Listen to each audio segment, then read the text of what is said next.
And we are now back with Laura Collins and Polina. Hello, thank you for joining. Thanks for having us. Yes, and so we'll start off with, well, here to the left of me, so we'll go left to right. Okay. So first, just let me know a little bit about, who you are, how you got involved with the fellowship office, and just give a little brief introduction for people who may not know you, and then we'll go left to right. Sounds good. So I'm a graduate student in the psychology department, and I'm also an international student. So originally Awesome. my kind of path into the office was through Laura's original hire, looking for someone specifically with research knowledge, and with my background in psychology, it kind of was very symbiotic in that psychology crosses over into lots of different departments, so the research aspect I could really help Laura with multiple aspects for collecting data within the office, but also helping to add that psychological aspect into fellowship advising and helping students to really find their ways in multiple different ways, from psychologically to professionally, and it just kind of came together really well. That's awesome. You got a lot of stuff going on. That's Yeah. super cool. And Laura? Yeah, so I have been on this campus from the time I was a student, like a lot of our staff, actually, I'm sure. Really? Yeah, so if you start to interview lots of staff across campus, you might find that some of us have enjoyed our experiences at Rutgers Camden so much that we stay professionally. So, but I have been working on campus for 15 years. Wow. As a professional, and I started my career in the Honors College, and I spent the last 13 years working in the Honors College as an academic advisor. I was the assistant dean and associate director there, and then about 6 years ago, our then provost, who's currently vice chancellor, Mike Pallas, came to me, and we had some students who were sort of starting to explore fellowships. We're inquiring about how they could get some support for that. And so together we had this idea to sort of create a version of this office. But because I was sort of in the Honors College, that's where it lived with me in a very, very part-time capacity. Yeah. So that's how my interest started. And so for the last 6 years, I've been exploring that, getting a lot of professional development around the idea of fellowships and learning as much as I could about it. And then over the last, gently about 8 months or so, Vice Chancellor Marcia Basong and our Chancellor, Dr. Tillis, showed a lot of interest in really taking this to the next level for our campus. And there was an opportunity to create this as a full-time endeavor, and so that's where we are today. That is awesome. That's a really interesting story, actually. It came a long way. Came full circle, yeah. And so for students who may not know exactly what a fellowship is, do you give us the rundown of what a fellowship is versus like a traditional internship or scholarship, things like that? Yeah, I'd venture to say that most students don't know what a fellowship is, or at least they don't think that they do, right? So when we give presentations or talk to students about it, the terms fellowships, scholarships, grants, awards, they can all be used interchangeably. Essentially, these are funded opportunities that are going to be what we like to say is an investment in your future. So a lot of times when students think about scholarships, they're thinking about their past experiences. So like when you apply to college, they're looking at your record from high school and records of achievement in order to earn a scholarship moving forward, but you don't really have to do anything else, right? You get the scholarship and you go to college, right? You have to keep a certain GPA maybe. So for a fellowship, it's really about a forward-thinking plan. It's about saying regardless of what you've done in the past, yes, of course, some fellowships have a GPA requirement, or they're going to want to see leadership experiences or public service interests, things like that. But it's really about finding a match for what you want to do in the future, for the impact you want to make moving forward, and finding an award that matches really well with that. So I love that gives students kind of a clean slate, really, moving forward, because it's all about looking ahead. That's interesting. Yeah. Yeah. So, and I think that helps a lot with, like you said, like the clean slate is, I think, so important. I think for students when it comes to even just like confidence and even just direction, because I think sometimes people get set in whatever internship they had in mind 2 years down. Like they have like a 5-year plan of all these different things, and maybe it didn't go exactly how they wanted, and then they get discouraged, or they think that they can't pivot or something like that. So clean slate is really important. Yeah, absolutely. I think, you said the word confidence. I think a lot of our students arrive to the table thinking like, oh, this isn't going to be a good fit for me. And then when we start to look through the criteria, they realize like, oh no, this is an award for first generation college students like me. Oh, this is an award that's like looking for Pell Grant recipients like me. Yeah. Oh, this doesn't have a GPA requirement. Oh, okay. You know, and then they start to see themselves in that award criteria, and they realize like, no, I can go after this, and I do fit. And with a lot of support from our office and the faculty and staff that we have across the campus, the students get the mentorship to kind of continue to build that confidence to apply for these different opportunities. Interesting. Yeah. So, and this is for either of you, I'm sure you guys both have insight on this. So how can students like best identify which opportunities work best with their skill set and different things like that? Because I know that would impact their chances of like a successful application and experience. Go ahead. Okay. Well, so one of the things I think is really critical to a student being successful in finding an award is just to be really curious and open, which is, that can be really hard. I think you even said that some students arrive kind of like, I have a 5-year plan. I'm going to go after this internship and this experience, and this is my plan. Yeah. I think that that's great if you have a general idea and a roadmap of where you want to go. And a few backups, at least one. Yeah, exactly. Having lots of plan A, B, C, and D, right? But being open to opportunities that are just going to kind of fall into your lap by happenstance, and being curious about, so my friend Dillon is doing this thing, and like, that's really cool. Maybe I'll try to do that too. Or, my professor sort of happened to mention this thing that, they're involved in, and maybe I'm going to ask some more questions about it. A lot of our students have a lot of responsibilities, not only as college students, but also outside of being college students. And so I think it's hard for them to sometimes imagine that like, no, you can have an abroad experience, and it might only be a week with like our learning abroad programs. Yeah. But there's scholarships not only on our campus, but also the national competitive scholarships that we support, like the Gilman, that is for, again, Pell Grant recipients, no GPA requirement. And so like our students right now, I'm working with a whole bunch of students who are going on the short-term embedded programs because that fits the needs of their lifestyle. Like they don't have to leave their jobs and their families for long periods of time, and they're potentially getting a Rutgers Camden scholarship, which is excellent, but they can also apply for these national awards that can give them up to $5,000 more. And at the end of the day, if they don't need all of that money to go toward their award, that's their scholarship. No one's saying like, oh, okay, you don't need any more than that. So That's I've had students who make money really to go and have these international experiences. Really? So I think that openness to like, if you think you can't do these things because it doesn't fit your lifestyle, but you realize like actually there's a way around some of the perceived barriers for you, we help our students kind of work through that. Interesting. So it seems like there's a very significant like international element to this, right? So there's a lot of study abroad opportunities. There are a lot of study abroad opportunities. There's a lot of opportunities to have very short term, 1 week, 3 weeks. Yeah. Summertime, 8 weeks. Learning elements for like language learning, things like that. So we have all different ranges. We have students who can go to graduate education abroad. So they can go and get an entire degree. And when you go abroad for your education, a lot of times it's a 1-year master's degree. So we're not talking like going abroad for significant amounts of time, but nonetheless, it's still abroad for maybe up to a year. Yeah.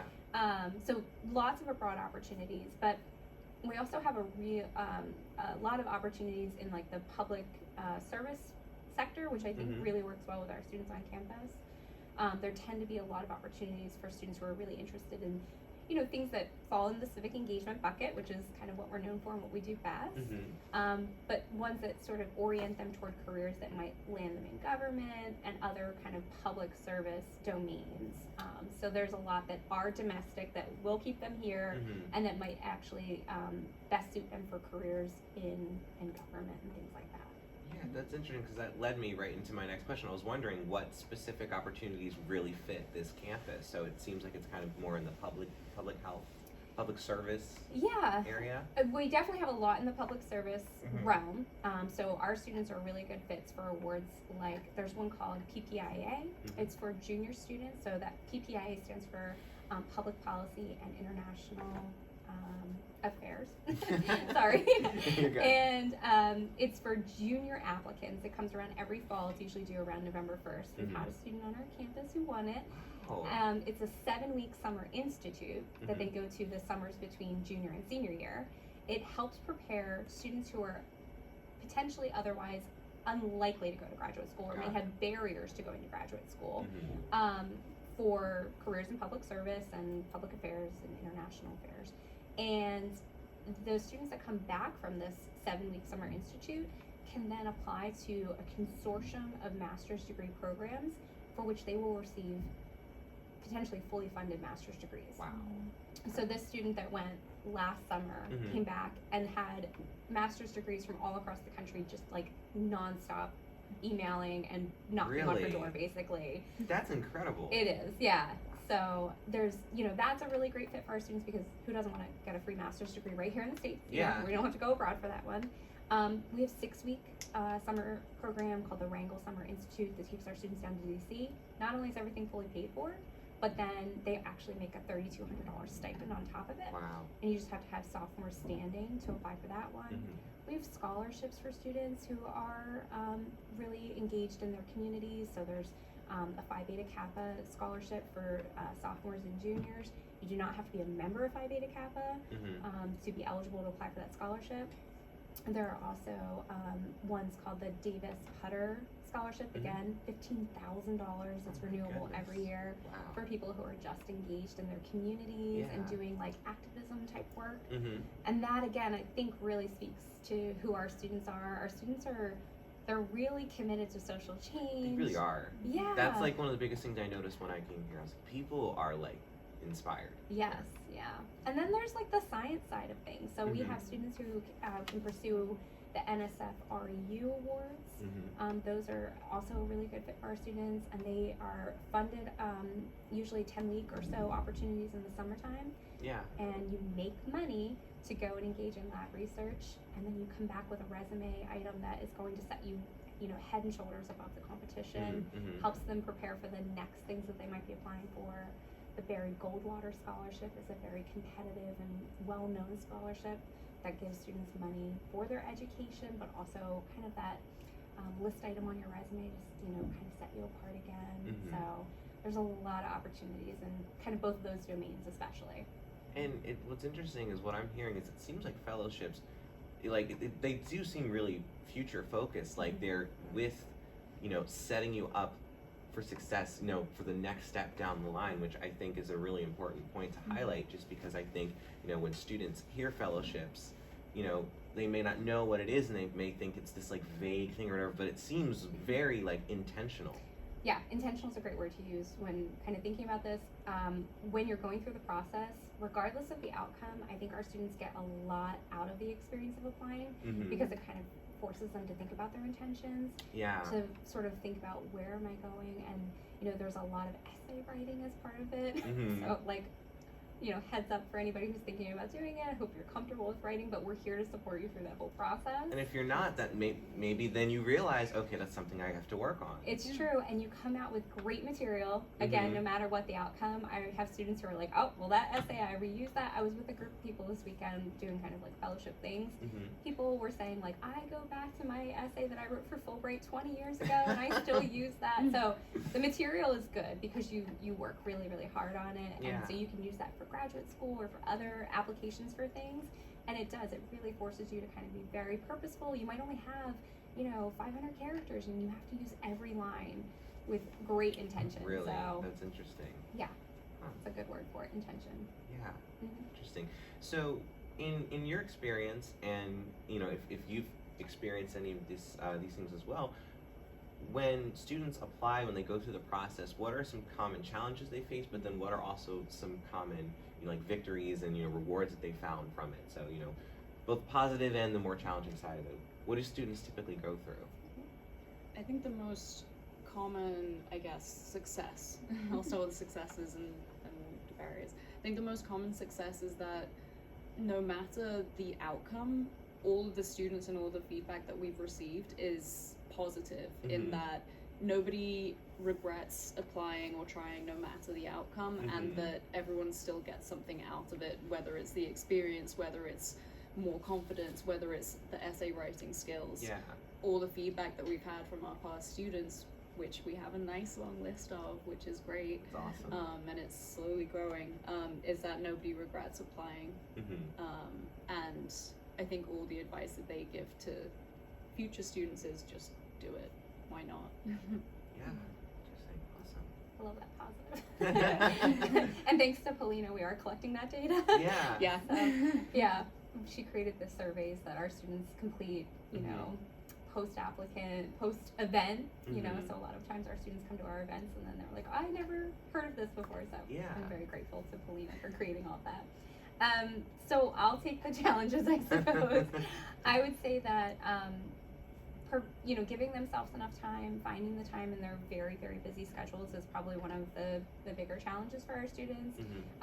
You know, seeing this as a priority for them is hard to imagine because this feels extra. Yeah. It's not the thing that, and for our students, like, they have a, you know, a part-time job possibly, so they're like, well, this is not guaranteed. How am I going to envision this as something that I really need to put time and energy into when, like, my job that I have now is the thing that actually gives me money? Yeah. But, like, again, like, those REUs, or the experience in Washington, D.C. that I referred to, not only is everything fully funded, you're going to get to live in D.C. or get to go live, you know, somewhere else in the country working for a top researcher. Everything is going to be paid for that duration. You're going to have an incredible learning experience. You're also getting a stipend, and you're going to make like $5,000, you know, $3,000, $5,000 that summer. I don't know a lot of our students that are making that kind of money in their part-time jobs. So, like, I know it's really hard to imagine when you have, like, tangible flow of income to, like, prioritize this other thing. But you are competitive for this. You have a real shot at it, and again, like, experience of just going through the application is so valuable. So the timing piece of it, like, it does take time to, you know, really be reflective and intentional as you work through those essays and really, you know, finding your fit and all those things. So time. And I would say the other piece, which definitely ties into that, is just believing in themselves, seeing themselves as fellowship applicants. Again, I just mentioned I came back from a, you know, retreat where I was with other fellowship advisors, and that whole community, I mean, we were from institutions all across the country, really small, you know, 1,500 student schools to big R1 institutions at every stage, and, like, notable schools, you know, that you're like, oh, no way would their students ever feel like they don't fit in. Every student feels like that's not for me. It's natural. It's a natural feeling. It's absolutely. So I want to, like, really just, like, shout from the rooftops that there is an award for you. You are deserving of these opportunities. I want our students to go after them so badly because I think, again, it just builds confidence. No matter what the outcome, our students, again, they never regret it. They come back and they're like, all right, well, whatever happened. I want to do it again. I haven't had a student who hasn't said, like, all right, let me try again. Yeah. I think they kind of get a rush from going through the process, truly. That's really interesting. Yeah. Going back to something that you mentioned about, like, not imagining, the students not imagining themselves in these positions or to even be eligible for these awards. So one of the other biggest challenges that I kind of brought to my initial interview with Laura is that international students don't think that there's a lot available for them. Unfortunately, there are many different barriers or restrictions to what we can do. And one of them is that, you know, it's a general understanding that the government doesn't have money for you, which is fine. I get it. We're in a different country, that kind of thing. But when students are trying to be young professionals and really develop themselves in their careers going forwards, wherever that may be, it makes it very tough to kind of look for different opportunities, especially if they're off campus. There are lots of hoops and things to jump through as an international student, and one of the things that we kind of came up with is looking at some of these international student resources, like what awards can international students apply for as well.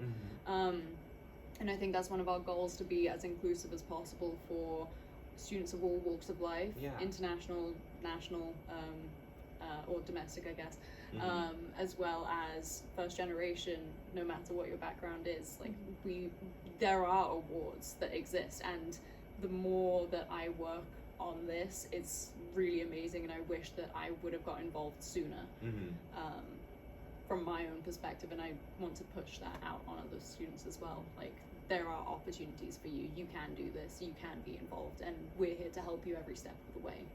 Yeah, that, I mean, and it's so interesting. It seems like, because it's funny, like I mentioned to you off camera, I wasn't even entirely familiar, right? And now I'm hearing this. I'm like, how do more people not know about this? And I think what's interesting too is I think sometimes students, they may not, if they're not a part of a student organization, or, they didn't get, maybe the internship they were looking for or whatever, and they just went through, the general, they got their degree, and then they're like, okay, time to work for a full-time job. And I think that at times they may think, okay, well, I wasn't that, interesting of a student, or I didn't have that much to offer because I didn't get an internship, and I wasn't a student leader, and it wasn't all these things. But I feel like this gives them an opportunity to really, again, be reflective and give them an opportunity to really go for something. Yeah, absolutely. I think it's, I like the perspective you take on, like, the internships, because if you think about it, how many internships are available when a student is applying to work for a particular organization? There's only so many spots to go around. Exactly. And while that may be also true of certain fellowships, there's other awards out there, like a Gilman Scholarship. They have so many awards to give. Yeah. And that's another path that, like, I think is so good for our students to build their confidence and to see themselves as, really competitive for things, because they can see, there's a lot of opportunity there. There's a great number of awards to give. Our students from this campus in particular are really a good fit. Being that a lot of our students are Pell eligible, we're a minority serving institute, so like we meet certain criteria. That award in particular is also really veteran friendly, so like any veterans on our campus who are interested in study abroad, that's another win for them. So like that's our job, is to then say like, hey, if you need that confidence boost, like this is an award for you, because you're not competing against like a big pool of applicants for 3 spaces at an internship. But actually we have this award that people get, and then you have this opportunity, and then you have something on your resume that, is going to help, distinguish you and propel you further and further down the line, to have more opportunities. Yeah, like what I'm really hearing is that, there's maybe a lot more opportunities than students know to really kind of distinguish themselves. Yeah, absolutely. Yeah, absolutely.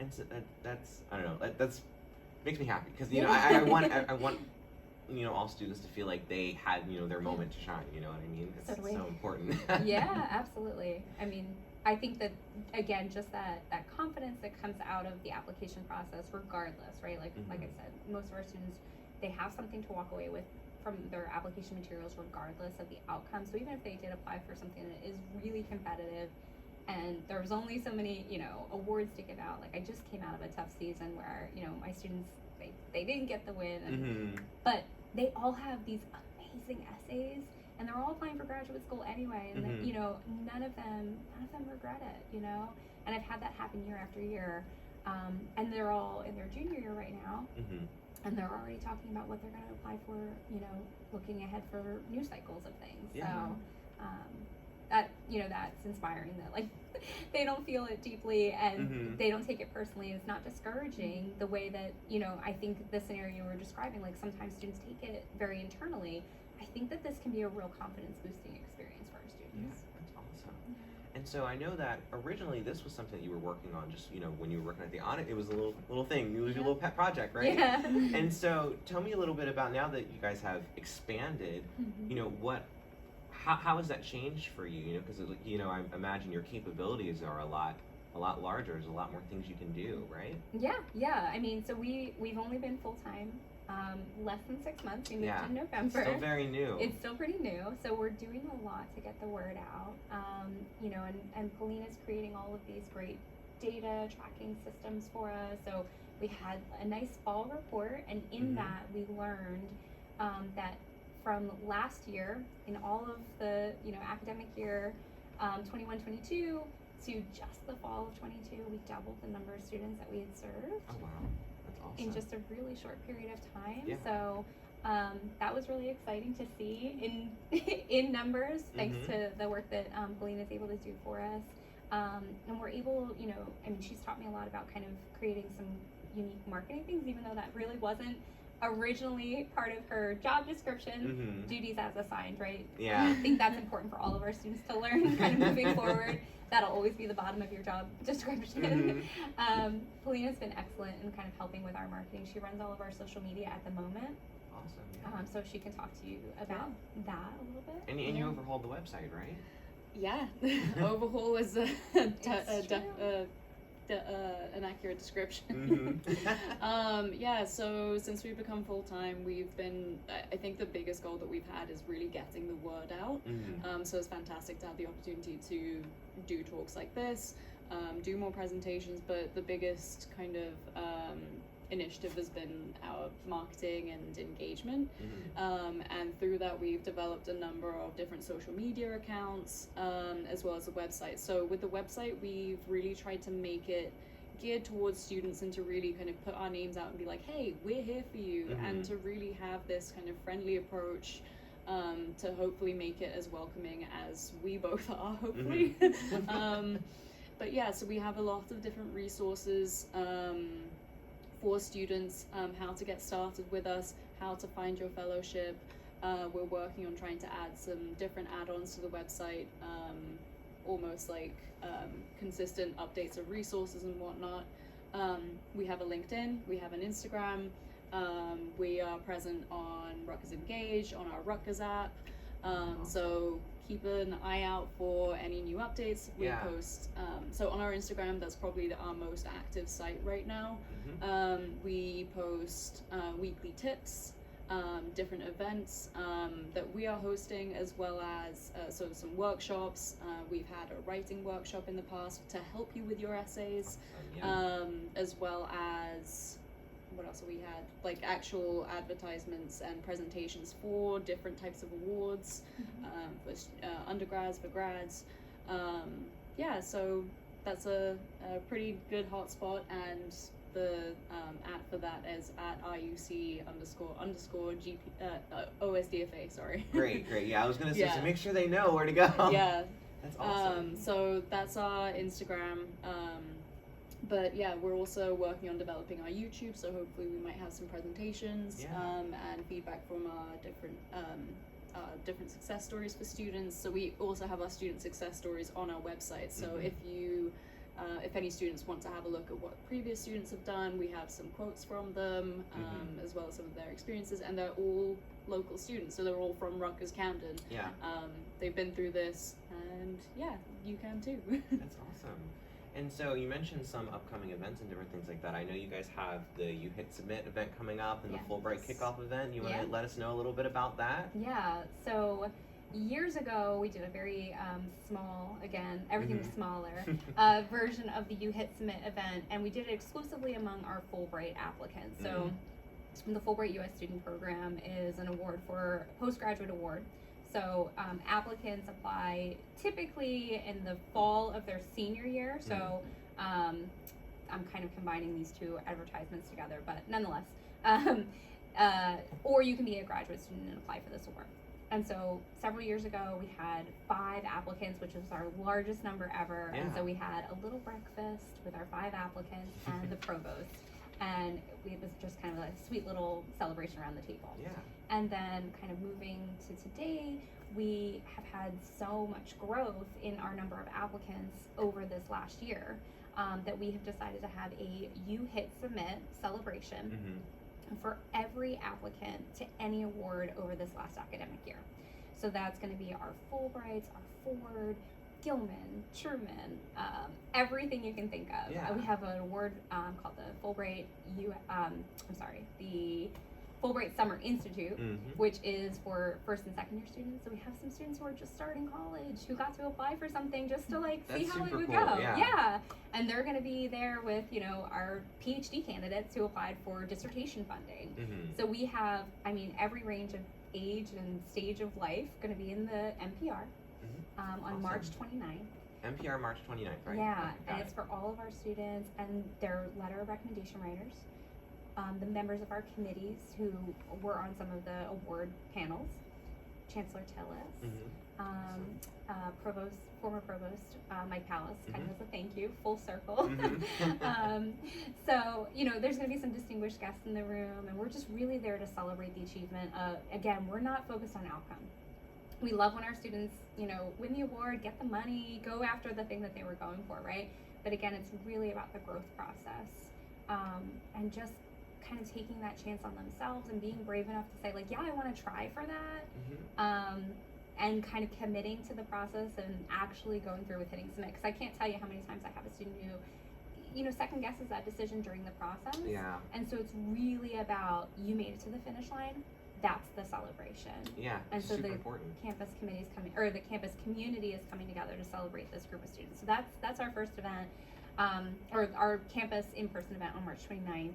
And we're going to have that annually. So every student who applies for one of these awards moving forward gets to know that, like, they're going to be celebrated in this way. Yeah, that's awesome. That's a good opportunity. And then the other event that you mentioned is our Fulbright kickoff event. And so that is on March 20th, just 2 weeks from today. Okay. It's a virtual event, and it's hosted jointly between our office and the staff of the Institute for International Education, IIE, who runs the Fulbright program. So the first half of it is going to be from the experts, which is great, right? So it's the people who run the Fulbright U.S. student program who are going to be giving this kind of group presentation to lots of schools across the country in this virtual format. And then Rutgers-Camden has its own special breakout session in the second half. It's only a 1-hour virtual session. And when you join us for the second half, you're going to hear a little bit more about your next steps if you're interested in applying as a Rutgers-Camden student. Again, like, ideal folks that might show up to this are going to be current juniors, current seniors, any graduate student.